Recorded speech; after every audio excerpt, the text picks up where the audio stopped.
you could please stand as our colors come through with Saturday night grand. Hawaii Shie, Gonze Ie Taposkabli. I'm the call language teacher, and in our last clip we did culture and history, just a short bit of that. And in this one we're going to talk about language revitalization, and I want to start with kind of how we lost that. Our language is oral tradition, and you can only learn language by hearing it. But today we learn our language and keep it alive from individuals that have preserved that for us, and so we're able to speak and teach it today. And so how we lost our language is from the start of boarding schools and assimilation for our young children, and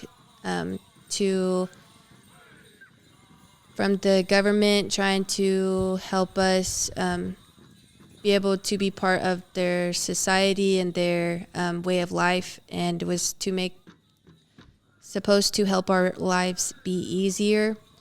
But that's where it started, with our grandparents and our great-grandparents going through boarding schools and getting their language just wiped from their brain or smacked from their brain. And so my great-grandma, Maud Rowe, she helped a professor from KU, and his name was Dr. Bob Rankin, and she worked with him through the 1970s to get a language, Gonze dictionary going.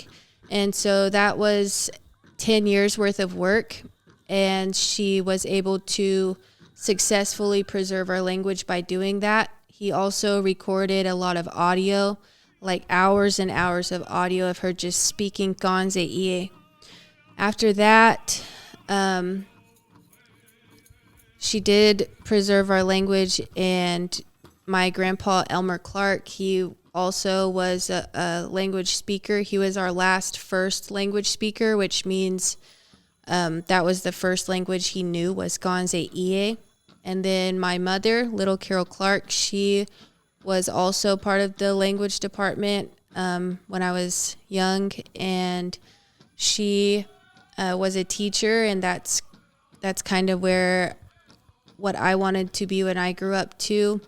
When I was in first grade and my little brother, Dewey Donaldson, was in kindergarten, we were sent to language classes, call language classes, until we graduated high school. So with us two being sent to language classes, we were able to help our language survive, and they were hoping to produce 2 teachers from that. But I became the language director and teacher in 2016, and so it worked. They had a 50% chance that one of us would carry it on. And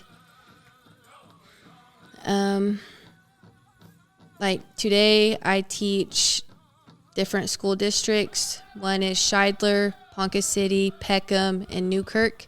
And I have a language team that we've established in 2016. They go by the name Taje Sage, which means hard wind, because we kind of stick with that. We're the Ak'anikishinga, so we're the wind people. So they represent us and do language competition every year. They host a big youth powwow the 3rd Saturday of May every year, and that we just come together every Friday. And when it gets closer to language competition, we have classes 2 times a week, and we go there and we study and we practice traditional stories in our language. And I have a curriculum specialist. Her name is Susie, and she started out as an assistant, and now she makes all of our curriculum. So if you go to cawnation.gov and then you go hit the tab that says Caw Nation Language Department, you'll scroll on that and you'll find a learning site, and that's where all of our curriculum that Taposka Susie produces, it goes to there. And part of the language team's curriculum is also on that website. It's a good resource to self-teach and to just be curious and learn new things about our Ganze people.